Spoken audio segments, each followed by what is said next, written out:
बहनों और भाइयों, जो समाज अपने पूर्वजों को विस्मृत करता है उसका कोई भविष्य नहीं होता है।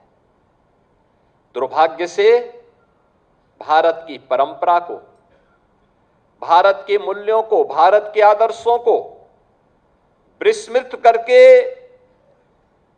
उसको भ्रम में डाल करके कुछ लोगों ने एक ठेका सा ले लिया है भारत के खिलाफ षड्यंत्र करने का।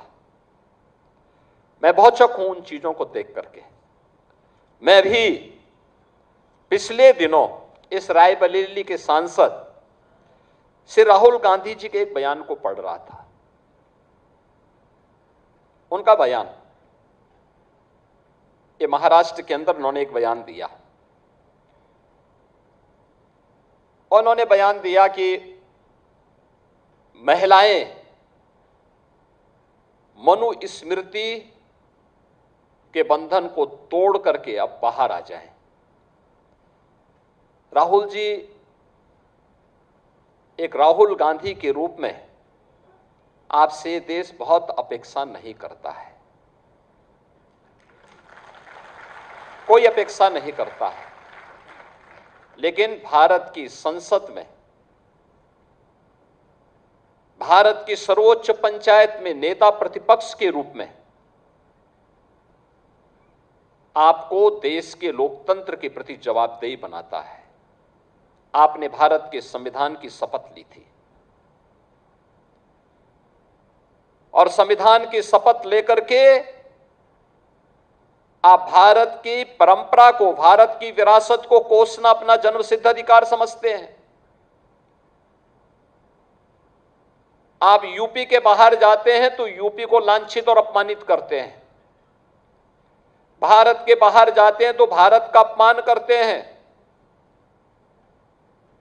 भारत की सेना जब सीमाओं पर दुश्मनों के खिलाफ लड़ती है तो आप भारत की सेना के जवानों से प्रमाण मांगते हैं।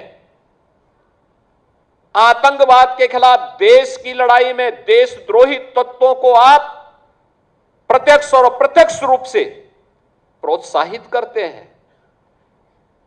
अयोध्या में प्रभु श्री राम के अस्तित्व पर आपकी पार्टी प्रश्न खड़ा करती है और लोकतंत्र के प्रति आपकी निष्ठा क्या है, ये तो इस देश ने 1975 में आपातकाल की काली साया को देखा है। आप मनु पर या राम पर या भारत की विरासत पर टिप्पणी करते हैं। मनु को जानना है तो आप अथर्ववेद पढ़िए, शतपथ ब्राह्मण पढ़िए, मत्स्य पुराण पढ़िए।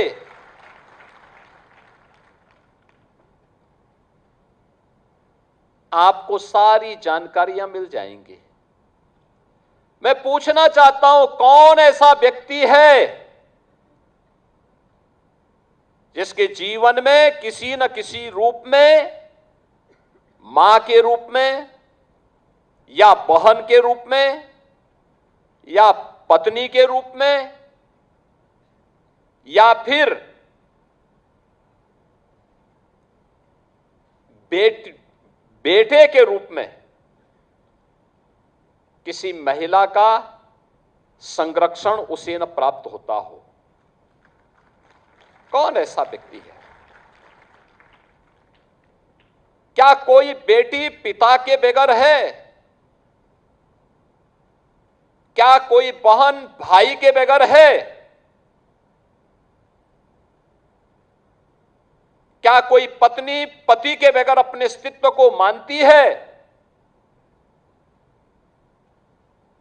और क्या कोई मां बेटे के बगैर अपने अस्तित्व को पूर्ण मानती है? अगर मनुस्मृति ने ये बात कही है